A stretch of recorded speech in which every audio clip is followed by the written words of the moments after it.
Nós temos aqui nas notícias as divulgações dos balanços das maiores empresas dos Estados Unidos. Começamos hoje com os bancos, praticamente, tá? Nós temos o United Health aqui, JP Morgan, Wells, BlackRock, né? Então, tem muito aí das maiores empresas americanas de capitalização de mercado. Veja aí 400 bilhões, 103 bilhões e assim por diante. E o impacto, né, financeiro que pode surgir através desses dados mostra que, apesar que a projeção era de um resultado bem inferior nos lucros dessas empresas, esses dados vieram com valores acima do esperado, um pouco acima do esperado, mas mostrando bastante queda no resultado, nos lucros de um período para o outro, tá? O rally vem um rallyzinho de alta aí dos lucros, dos resultados do balanço desses primeiros grandes grupos financeiros, tá? Na segunda-feira, dia 17 de abril, vai começar assim com as empresas mais complicadinhas que fazem parte aí tanto da Nasdaq quanto do S&P 500 e que, dependendo dos dados que podem surgir, se começar a ver muitos dados negativos,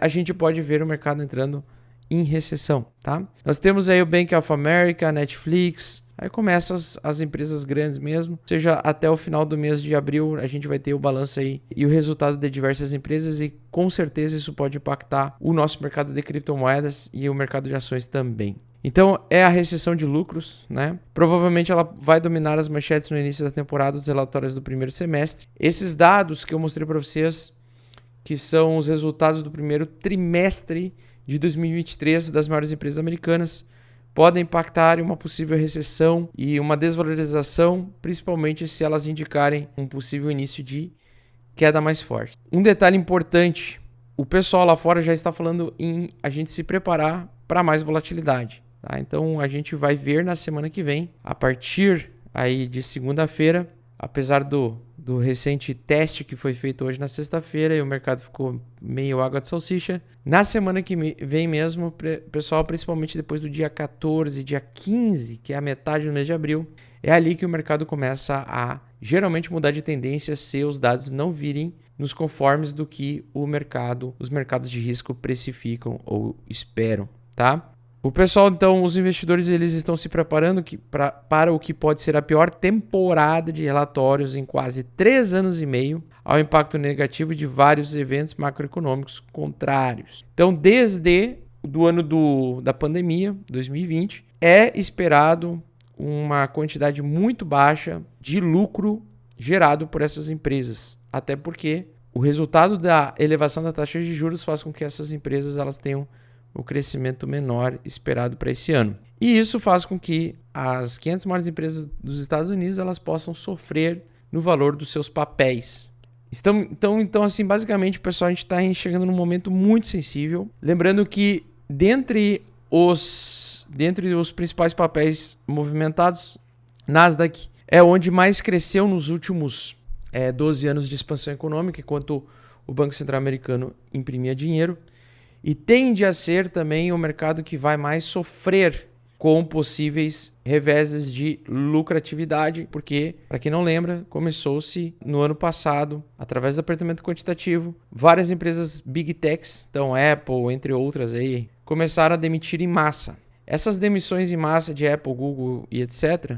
pode fazer com que a gente tenha um resultado bastante negativo no balanço ou no lucro ou no crescimento dessas empresas.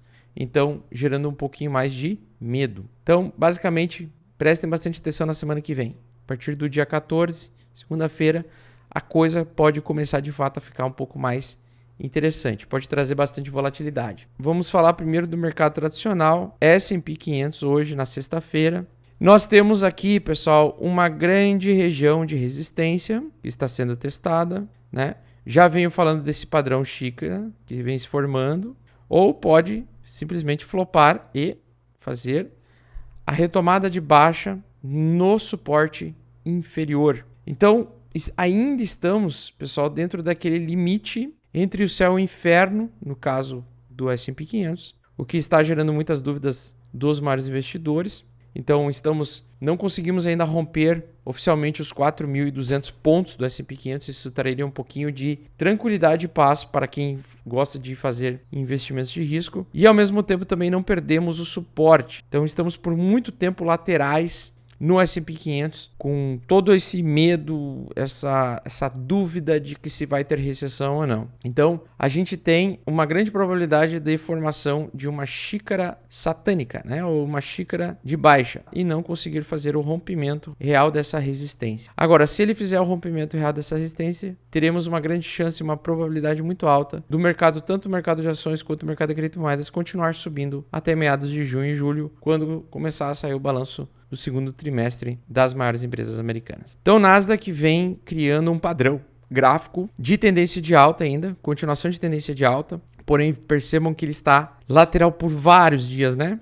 Ele começou a enfraquecer do dia 5 de abril até o momento, então já se faz mais de 12 dias aí que ele está enfraquecendo, mas ainda fazendo topos e fundos ascendentes. Significa que a tendência ainda é de alta. Porém, tomar bastante cuidado, porque a gente percebe uma queda de volume, uma aproximação da resistência majoritária da Nasdaq e, o pior, um price action de formação de cunha ascendente de baixa. Então, é um movimento de alta que está enfraquecido. Ele está perdendo a sua força. Esse padrão de price action eu tomaria bastante cuidado, porque nós já estamos em região de MACD, então eu vou colocar aqui o MACD novamente. Estamos em MACD semanal e divergente, tá? Então, enquanto nós temos topos e fundos ascendentes, padrão de gráfico fazendo uma cunha ascendente, nós temos no MACD um topo mais baixo do que o topo anterior, indicando uma divergência bearish. Esse é a gente perder esta linha de tendência de alta que a gente estava no MACD, ou seja, a partir de segunda-feira ele começar a ameaçar cair e perder essa LTA aqui, linha de tendência de alta de curto prazo, isso sinalizaria o fim dessa alta de curto prazo. Se Nasdaq realmente derreter ao término dessa cunha ascendente de baixa, nós teríamos grandes quedas sendo retomadas e o mercado ficaria lateral por mais tempo. Sobre o Bitcoin, pessoal, o Bitcoin também ele vem fazendo um padrão muito interessante aqui. E agora a gente precisa falar sobre a região que está sendo testada hoje, que é a região de suporte principal, que saiu de uma tendência de alta, né, responsável por fazer o Bitcoin sair de um bull market em 2021 para um bear market em 2022. Então, quando ele perdeu de fato esse suporte dos $32 mil, esse foi o suporte que fez com que o Bitcoin saísse de uma condição de tendência de alta de longo prazo para uma tendência de baixa de longo prazo, ou seja, saiu de uma condição de bull market para bear market. Se vocês prestarem atenção também, e isso é muito importante, nós temos um padrão de losango, né? E esse padrão diamante ou padrão losangular, ele provocou no passado uma movimentação de tentativa de reversão nesse primeiro ponto aqui. Como ele conseguiu retomar tendência de alta acima das médias, então nós temos as médias 8 semanal, tá? Que é a média branca, que vocês estão enxergando aqui é a média branca. E se a gente for adicionar o order block, que é a região onde o smart money gosta de entrar ou manipular, nós temos então uma região de alta concentração de liquidez em $22.700. Ao mesmo tempo, pessoal, da última vez que ele saiu do diamante para baixo, ele foi buscar liquidez acima. Então ele liquidou bilateralmente. Ele liquidou primeiro os apostadores de alta e depois veio e liquidou os apostadores de baixa. Só que eu acredito que por conta do volume, o volume ele está descendente, indicando que em breve nós vamos ter um movimento explosivo. Toda vez que o volume no tempo e o volume no preço, eles começam a cair juntos, tá? Então se a gente prestar atenção aqui, ó, percebam que o volume no preço ele está diminuindo, ou seja, é uma alta com baixa liquidez, com baixa entrada de novos dólares. Isso significa que podemos estar próximo de uma reversão. E aí eu posso afirmar categoricamente duas coisas. Enquanto o preço está fazendo topos e fundos ascendentes, acima da média 8 semanal, nós temos padrão de alta. Então, enquanto ele está fazendo topos e fundos ascendentes, tirando essa armadilha que ele provocou aqui, nós temos tendência de alta. Agora, se prestarem atenção, nós temos então uma grande região de interesse vendedora nos $32 mil. Essa é uma região gigantesca, é uma resistência muito complicada. Nós temos uma concentração maior de liquidez lá nos $22 mil, né? $21 mil, $22 mil. E mais ainda nós temos liquidez maiores aqui abaixo, tá? Então, não está descartada a possibilidade da gente encerrar esse ciclo de alta já no final de abril, mas vai depender do mercado tradicional. Porque se ele continuar subindo, fazendo topos e fundos ascendentes, o mercado vai entregar mais alta até meados de junho e julho. Outra coisa muito normal de acontecer antes dele fazer a reversão, ele também pode finalizar a alta no final de abril, ou depois do dia 14, 15 de abril, na metade do mês, lateralizar em topo até junho e começar a buscar liquidez no segundo semestre, tal como aconteceu em 2019. Então existem essas duas possibilidades, na minha opinião. O rompimento de uma vez só, a menos, na minha opinião, só vai acontecer se de fato ele conseguir romper esses 32 a 34 mil dólares, região que para mim é a principal barreira de resistência e aonde eu acredito que o Smart Money vai controlar o mercado para derrubar ele e recomprar mais baixo e causar medo. Então, esse FOMO, esse medo de perder a oportunidade que vocês estão enxergando em todos os lugares aí no mercado de criptomoedas, pode ser rapidamente substituído pelo sentimento de medo extremo, FUD, medo de recessão e quebradeira generalizada, tá? Também outra coisa muito importante nós temos também formado um padrão de cunha ascendente de baixa, enquanto que o Bitcoin está buscando esta região dos 32 mil dólares. Eu tomaria muito cuidado com a seguinte situação.